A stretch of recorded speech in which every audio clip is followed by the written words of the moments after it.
Hello all my dears.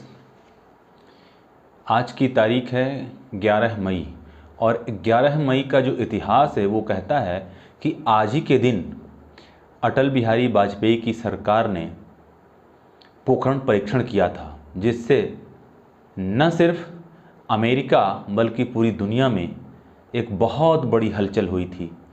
और America ने तो भारत पर कई प्रकार के प्रतिबंध भी लगाए थे। साथ ही उसने और भी कई सारे देशों को कहा था कि भारत के ऊपर कड़े से कड़ा प्रतिबंध लगाया जाए। दरअसल बात ये थी कि भारत ने आज ही के दिन 11 मई वर्ष 1998 को अटल बिहारी वाजपेयी राजग की सरकार में शाम को 15:45, 15 बोले तो 3:45, ये जो रेलवे का टाइम होता है उसके अकॉर्डिंग 15:45, यानी कि 3:45 पर यह परीक्षण किया गया। हालांकि इससे पहले अमेरिका ने यह क्लियर किया था कि कोई भी देश परमाणु परीक्षण नहीं कर सकता था, लेकिन भारतीयों के दिमाग का तो कहना ही क्या, माइंड ब्लोइंग मानना पड़ेगा हमें भी और आप सबको भी। क्योंकि अमेरिका ने जो प्रतिबंध लगाया था वो ये कि ज़मीन पर किसी भी न्यूक्लियर का परीक्षण नहीं किया जा सकता, न्यूक्लियर वेपन। इसके अलावा समुद्र में नहीं किया जा सकता, किसी मरुस्थल में नहीं किया जा सकता। इस प्रकार के कई सारी प्रतिबंध लगाए गए थे तमाम दुनिया के लिए। लेकिन भारत के लोगों ने एक अलग ही प्रकार का आइडिया निकाला, और वो ये कि ज़मीन के नीचे का तो प्रतिबंध नहीं लगाया गया है। ऐसे में एक जगह थी पोखरण, तो पोखरण में जब इसका परीक्षण किया गया तो ये ज़मीन के नीचे किया गया, जो कि अंतर्राष्ट्रीय जो नियम बनाया गया था अमेरिका के द्वारा उसका उल्लंघन भी नहीं हुआ। हालांकि इस पर अमेरिका काफ़ी तमतमा गया था और उसने कई प्रकार के प्रतिबंध लगाए थे। ऐसे में अमेरिका, कनाडा, जर्मनी, जापान और स्वीडन जैसे देशों समेत अन्य कई देशों ने भी भारत पर कड़ा प्रतिबंध लगा दिया था। ठीक है, वहीं दूसरी तरफ हमारे देश के अंदर भी कुछ ऐसी विरोधी शक्तियां थीं, कुछ विरोधी दल थे जो अटल जी के इस फैसले का पुरजोर विरोध कर रहे थे।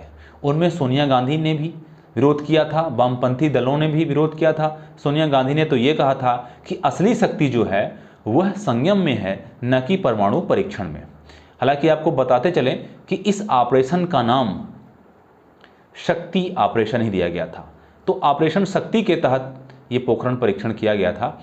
साथ ही साथ हम लोग प्रतिवर्ष इसको नेशनल टेक्नोलॉजी डे के रूप में लगातार मनाते चले आ रहे हैं। इतना ही नहीं, जहां पर दुनिया के कई देशों ने भारत का विरोध किया अमेरिका के कहने पर, वहीं रसिया, जो कि भारत का बहुत पुराना मित्र रहा है, उसने भारत का साथ दिया। रसिया के अलावा इजराइल ने भारत का खुल करके सपोर्ट किया था। इसके अलावा कुछ और भी देश थे, जैसे फ्रांस है, ब्रिटेन है। ब्रिटेन ने हालांकि इसकी निंदा जरूर की थी, लेकिन प्रतिबंध लगाने पर मना कर दिया था। ठीक है, इसी प्रकार से हमारे देश में कुछ अन्य और भी दल थे, जैसे सीपीएम हो गया, तो इन लोगों ने भी काफ़ी विरोध किया था। ठीक है, इसके अलावा एक चीज़ आपको और बताते चलें कि जिन लोगों ने भारत का विरोध किया था, आज आपने देखा होगा कि भारत के प्रधानमंत्री उन तमाम देशों की यात्रा पर हैं, है ना, और वो सब भारत का सही तरीके से स्वागत भी कर रहे हैं, क्योंकि आज उनको पता है कि भारत क्या है। और फिर अटल बिहारी वाजपेयी ने जो भाषण दिया था उसको भी आपको जरूर सुनना चाहिए। आप इसको एक बार जरूर सुनें। ये आश्चर्य है कि परमाणु परीक्षण की भी आलोचना की गई। पूछा गया देश के सामने कौन सा खतरा था। मैं 1974 में सदन में था, जब श्रीमती इंदिरा गांधी के नेतृत्व में परमाणु परीक्षण किया गया था। हमने उसका स्वागत किया था, प्रतिपक्ष में थे फिर भी स्वागत किया था, क्योंकि देश की रक्षा के लिए वो किया गया था। उस समय कौन सा खतरा था? क्या आत्मरक्षा की तैयारी तभी होगी जब खतरा होगा? अगर तैयारी पहले से हो तो जो खतरा अगर आने वाला है तो खतरा भी दूर हो जाएगा। खतरा अमल में नहीं आएगा।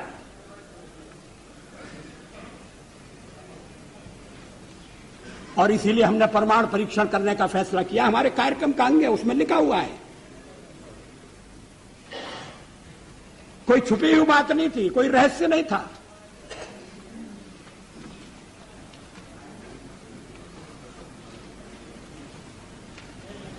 अध्यक्ष महोदय, परमाणु परीक्षण के बारे में श्री चंद्रशेखर जी ने कुछ विचार व्यक्त किए।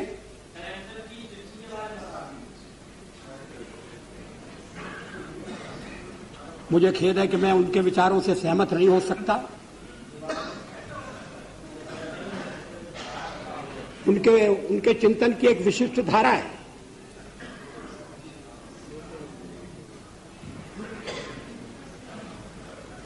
लेकिन 50 साल का हमारा अनुभव क्या बताता है?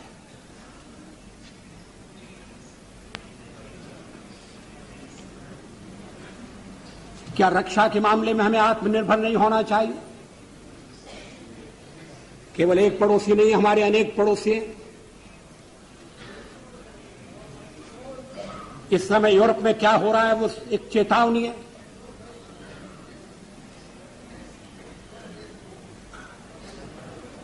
पोखरण 2 कोई आत्मश्लाघा के लिए नहीं था, कोई पुरुषार्थ के प्रकटीकरण के लिए नहीं था, लेकिन हमारी नीति है और मैं समझता हूं ये देश की नीति रही है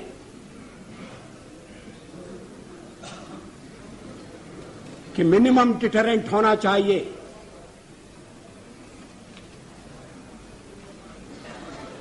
वो क्रेडिबल भी होना चाहिए।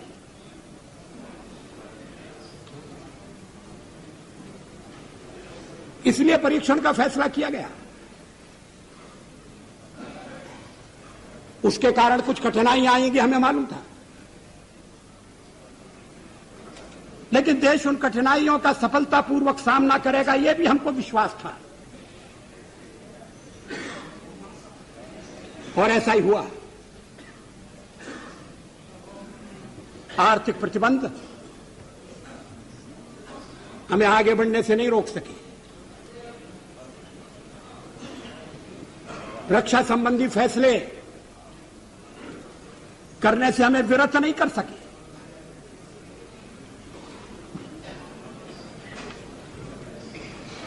लेकिन परीक्षण के साथ हमने यह भी ऐलान किया कि हम परमाणु हथियारों का प्रयोग करने में पहल नहीं करेंगे। No first use. हमने यह भी कहा कि जिनके पास परमाणु शस्त्र नहीं है, हम उनके विरुद्ध उनका उपयोग नहीं करेंगे।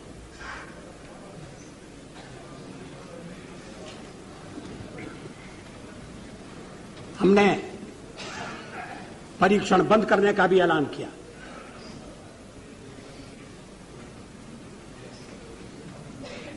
सचमुच में पोखरण में हम एक और परीक्षण कर सकते थे,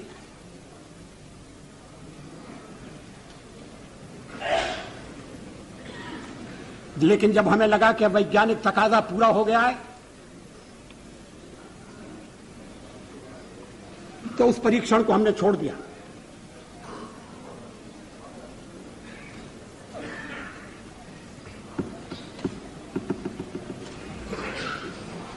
एटमी हथियार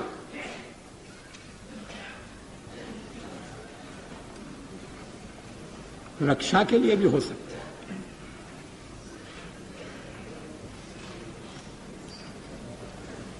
युद्ध टालने के लिए उनका प्रयोग हुआ है।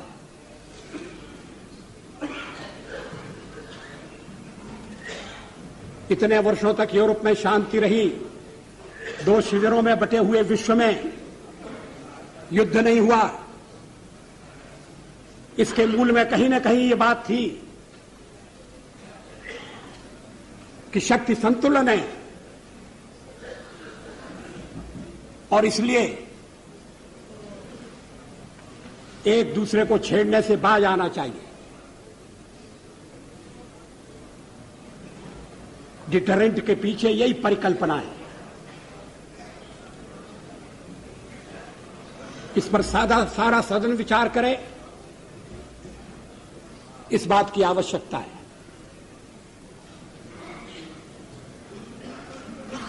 आलोचना तो अग्नि 2 की भी हुई है।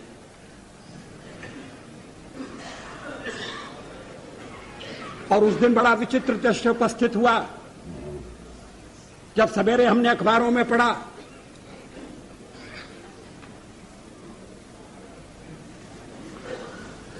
कि हमारे एक पुराने मित्र ने, हमारी एक पुरानी मित्र ने हमारे ऊपर दोषारोपण किया कि हम दबाव में आ गए हैं, इसलिए अग्नि 2 का परीक्षण रोक दिया गया है। और उसी समय परीक्षण हो चुका था और अग्निशिखा अपने गंतव्य की ओर दौड़ रही थी। अगर उस दिन हम परीक्षण न करते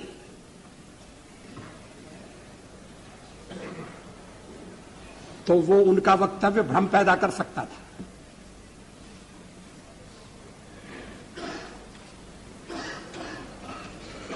विदेशों में भी भ्रांति उत्पन्न कर सकता था। अध्यक्ष महोदय, 13 महीने के अपने कार्यकाल में कभी हमने अंतर्राष्ट्रीय दबाव में आकर कोई फैसला नहीं किया, न हम आगे करेंगे। इसके बाद एक जो महत्वपूर्ण चीज है, हम ये समझने की कोशिश करते हैं कि आखिर भारत को ये पोखरण परीक्षण, परमाणु परीक्षण की जरूरत क्यों पड़ गई। आपको ज्ञात होगा कि वर्ष 1947 में जब हमारा देश आज़ाद हुआ था, आज़ाद होने के बाद ही 1947-48 में ही पाकिस्तान के द्वारा कबायलियों के साथ में भारत पर आक्रमण कर दिया गया था, जिसमें जो पीओके आज आप देख पा रहे हैं तो भारत से छिन गया था। ठीक है, इसी प्रकार 1962 में जब चाइना ने भारत के ऊपर अनायास अटैक किया था अपनी शक्ति परीक्षण को लेकर के, और वो उसमें सफल हो गया था।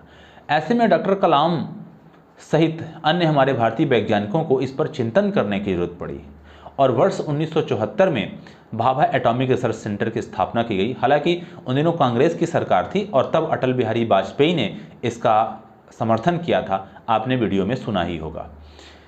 और वर्ष 1971 में आपने देखा ही होगा कि 62 में चाइना ने अटैक किया और 71 में जब पूर्वी पाकिस्तान बांग्लादेश बना तो उस टाइम पर भी भारत को ऐसे शस्त्रों की तमाम जरूरत पड़ी थी। इसी प्रकार फिर 1999 में भी यही बात हो गई, क्योंकि पाकिस्तान तो उन दिनों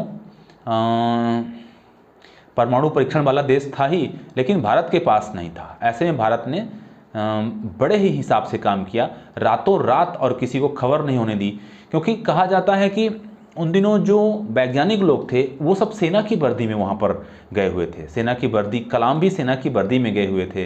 अटल बिहारी वाजपेयी, उन दिनों के जो रक्षा मंत्री थे जॉर्ज फर्नांडिस, तमाम ये लोग वहाँ पर गए हुए थे। हालांकि सारे के सारे वैज्ञानिक वर्दी में काम कर रहे थे और यही वजह थी कि अमेरिका के राडार को भनक तक नहीं लगने पाई कि भारत क्या कर रहा है। किसी को पता ही नहीं चला कि कोई ऐसा एटॉमिक मूवमेंट होने वाला है, कोई ऐसा परमाणु परीक्षण होने वाला है भारत में। ठीक है, तो इस प्रकार से इतनी चालाकी पूर्वक ये काम किया गया था। और इतना ही नहीं, अटल बिहारी वाजपेयी ने उस समय एक नारा दिया था जो काफ़ी पॉपुलर नारा हुआ, जय जवान, जय किसान और जय विज्ञान। तो ये पोखरण परीक्षण के बाद ही ये नारा बदला था। इससे पहले ये शास्त्री जी का नारा था, जय जवान जय किसान। ठीक है, और अटल जी ने इसमें एक और चीज़ जोड़ दी थी, जय विज्ञान। तो ये जय विज्ञान इसी पोखरण परीक्षण के बाद ही आया था। ठीक है, तो कुल मिलाकर के आप इतना समझें कि आज का दिन भारत के लिए एक बहुत ही ऐतिहासिक दिन है, न सिर्फ वैज्ञानिक परिप्रेक्ष्य में बल्कि पूरी दुनिया में एक जो शांति बहाल है। क्योंकि अटल बिहारी जी का मानना था कि हम इस प्रकार की व्यवस्था तब करेंगे क्या जब हमारे पास कोई ऑप्शन नहीं होगा, जब हमारे पास समस्या सामने आ जाएगी। जी नहीं, हम कोई समस्या सामने आए उससे पहले ही हम उस प्रकार का बंदोबस्त कर लेंगे, ऐसा अटल जी का मानना था और उन्होंने ये कर दिखाया। और इस प्रकार का जो अटल जी का फैसला था वो निश्चित रूप से चौंकाने वाला था, क्योंकि दुनिया का कोई भी नेता इस प्रकार का फैसला उस समय नहीं ले सकता था जब अमेरिका के द्वारा इस प्रकार के प्रतिबंध लगा दिए गए थे। और इसकी जरा भी परवाह नहीं की थी अटल बिहारी वाजपेयी ने कि अमेरिका क्या प्रतिबंध लगाएगा या आगे क्या होगा, वो सब देखा जाएगा। ठीक है, हालांकि बाद में अमेरिका ने इस प्रतिबंध को हटाया, क्योंकि अब तो परीक्षण हो ही चुका था, तो अमेरिका समेत कई देशों ने इस प्रतिबंध को हटाया और फिर तमाम चीज़ें बहाल हुई धीरे धीरे करके। लेकिन उन दिनों ये बहुत ही मुश्किल काम था जो हमारे अटल जी ने करके दिखाया। तो आई होप कि ये चीज़ें आपको समझ में आई होगी। आज तो क्वाड में अमेरिका, कनाडा, ऑस्ट्रेलिया ये सब उसके हिस्से ही हैं, है ना, लेकिन एक समय ऐसा था जब ये सब हमारे विरोधी हुआ करते थे। तो आई होप कि ये चीज़ आपको समझ में आई होगी। Thank you so much for watching this video.